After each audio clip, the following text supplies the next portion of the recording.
Hello students, welcome to online classes of advance senior secondary school Mundal. अभी हम class 9th में health and physical education पढ़ने जा रहे हैं और हमारा ये लेक्चर है तीसरा।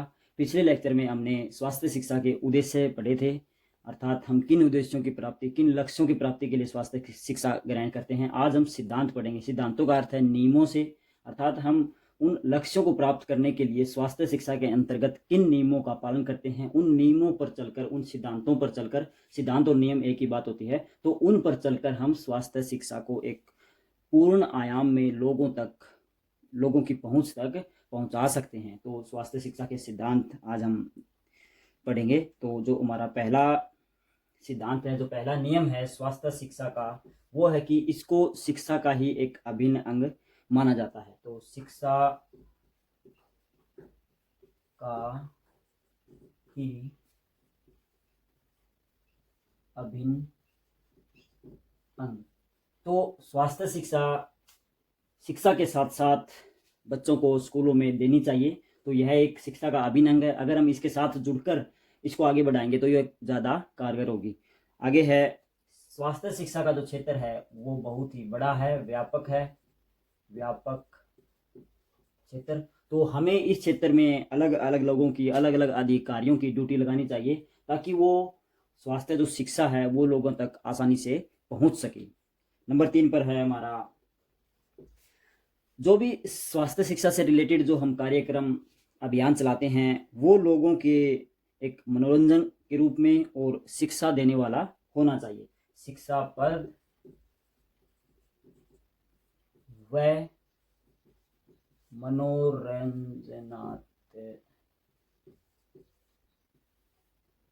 कार्यक्रम। तो जो हम कार्यक्रम निश्चित करते हैं वह शिक्षा पर के साथ साथ मनोरंजनात्मक भी होना चाहिए। उससे लोगों की रुचि बढ़ेगी और लोग आसानी से जो शिक्षा मिल रही है स्वास्थ्य के प्रति वो आसानी से ग्रहण कर लेंगे। आपने टीवी पर, रेडियो पर देखा भी होगा, तो मनोरंजन के साथ साथ वो एक स्वास्थ्य शिक्षा से जुड़ी हुई हमें ज्ञान देते हैं। तो वह एक बहुत ही अच्छा विकल्प है लोगों तक पहुंचाने का। नंबर 4 पर, स्वास्थ्य शिक्षा लोगों की रुचिकर, अर्थात रुचि के अनुसार होनी चाहिए। रुचिकर होनी चाहिए, क्योंकि अगर लोगों की रुचि से जुड़ी नहीं होगी वह शिक्षा तो लोग उसको आसानी से ग्रहण नहीं कर पाएंगे या न के बराबर वो ग्रहण करेंगे।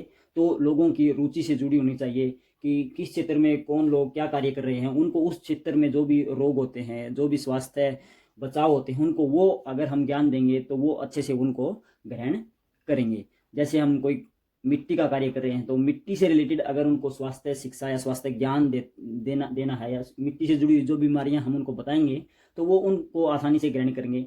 ना कि एक मिट्टी में जो काम कर रहे लोग हैं मिट्टी के साथ साथ, तो उनको अगर हम कोयले वाली जानकारी देंगे तो वो उनको आसानी से नहीं पचा पाएंगे, उनको वो अच्छा नहीं लगेगा, एक रुचि नहीं लगेगी, रुचि नहीं बनेगी उस दूसरी शिक्षा में। तो रुचिकर होना चाहिए, बहुत ही जरूरी है।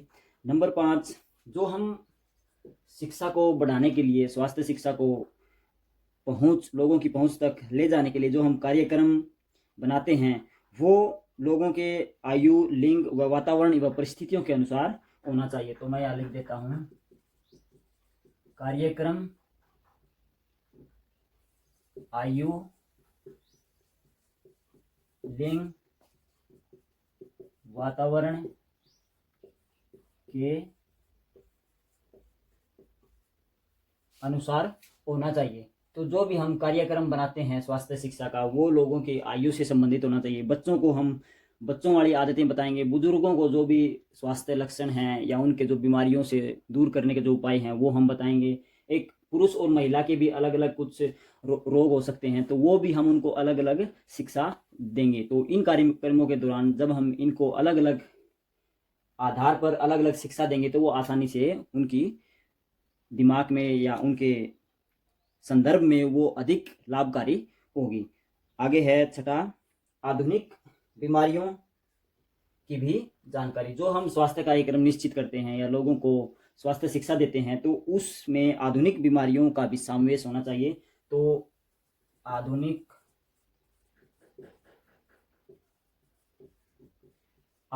बीमारियों की जानकारी भी होनी चाहिए, क्योंकि काफ़ी रोग होते हैं जिनका इलाज नहीं होता, मगर हम उनके बचाव के माध्यम बता सकते हैं लोगों को। तो आधुनिक बीमारियों की जानकारी का समावेश हम कार्यक्रम में कर सकते हैं, जो स्वास्थ्य शिक्षा का कार्यक्रम हम निश्चित करते हैं उसमें। नंबर 7 है, जो भी कार्यक्रम होता है उसमें जो अधिकारी हैं वो उनकी एक सकारात्मक दृष्टि से युक्त होना चाहिए उनको। तो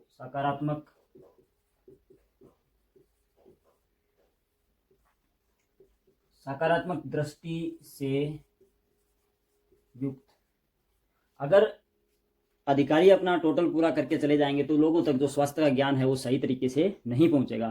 तो अधिकारियों को एक निश्चित कार्यक्रम बनाना चाहिए, लोगों की पहुंच तक वो ज्ञान जाना चाहिए। तो सकारात्मक दृष्टि से उनको एक मन लगाकर कार्य करने चाहिए, तभी लोगों का फायदा हो सकता है, नहीं तो कोई फायदा या कोई उनको लाभ नहीं पहुंचेगा। तो सकारात्मक दृष्टि होनी चाहिए, उसका बार बार हमें फीडबैक लेते रहना चाहिए। लोगों को हम जो ज्ञान दे रहे हैं, जो बीमारियों से बचाव के माध्यम बता रहे हैं या वो उनको पालन कर रहे हैं, तो हमें उनका निरंतर या टाइम टू टाइम फीडबैक भी लेना चाहिए कि वो उनका पालन कर रहे हैं या नहीं कर रहे। तो इससे लोगों में एक जागरूकता भी बढ़ेगी और वो अच्छे से स्वास्थ्य शिक्षा के जो भी नियम हैं उनका पालन अवश्य करेंगे।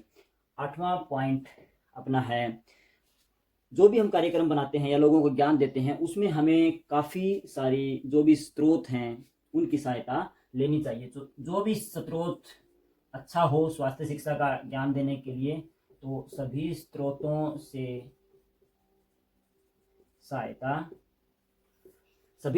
सहायता हम ले सकते हैं। तो यह स्वास्थ्य शिक्षा के ज्ञान को बढ़ाने के लिए अच्छा है। स्रोतों से भी भरा हमारा रेडियो, टेलीविज़न, इंटरनेट के माध्यम से या अखबारों के माध्यम से हम उनको बता सकते हैं। तो ये सरकार भी करती है ये काम।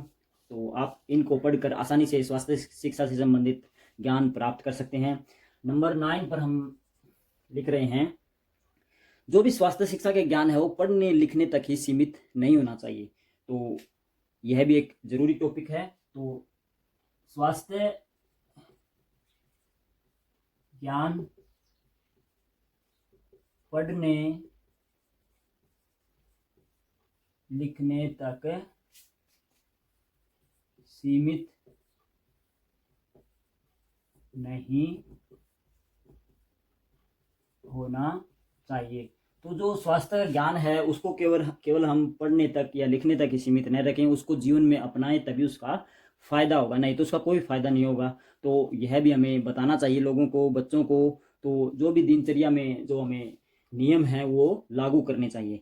नंबर 10 और लास्ट ये हमारा सिद्धांत है, नियम है, कि जो भी स्वास्थ्य कार्यक्रम या जो डॉक्टर हैं वो स्वास्थ्य अभियानों में लगे हुए हैं तो उनका स्वास्थ्य भी सही होना चाहिए। तो अधिकारी जो हैं वो स्वस्थ होने चाहिए। तो अधिकारी स्वस्थ होंगे तो लोगों पर उनका एक अच्छा पॉजिटिव इफेक्ट जाएगा।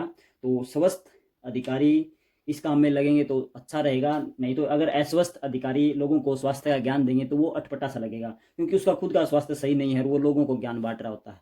तो ये एक समाज में प्लस पॉइंट नहीं जाएगा, तो माइनस पॉइंट जाएगा। तो लोगों को ज्ञान देने वाले जो अधिकारी होते हैं उनका स्वास्थ्य भी अच्छा होना चाहिए। तो ये हमारे 10 जो मुख्य सिद्धांत थे, नियम थे, इन नियमों पर चलकर ही हम स्वास्थ्य शिक्षा के ज्ञान को प्रसारित कर सकते हैं, लोगों तक अच्छी तरह से पहुंचा सकते हैं। तो इसके अलावा आपको कुछ पॉइंट मिले तो आप उनको भी अवश्य नोट कर सकते हैं। तो आज के लिए इतना ही। इसको अच्छे से नोट डाउन करें अपनी नोटबुक में और साथ के साथ दोहराते रहें, याद करते रहें, जिससे आसानी से आपको ये समझ में आ जाएगा। तो आज के लिए इतना ही। Thank you.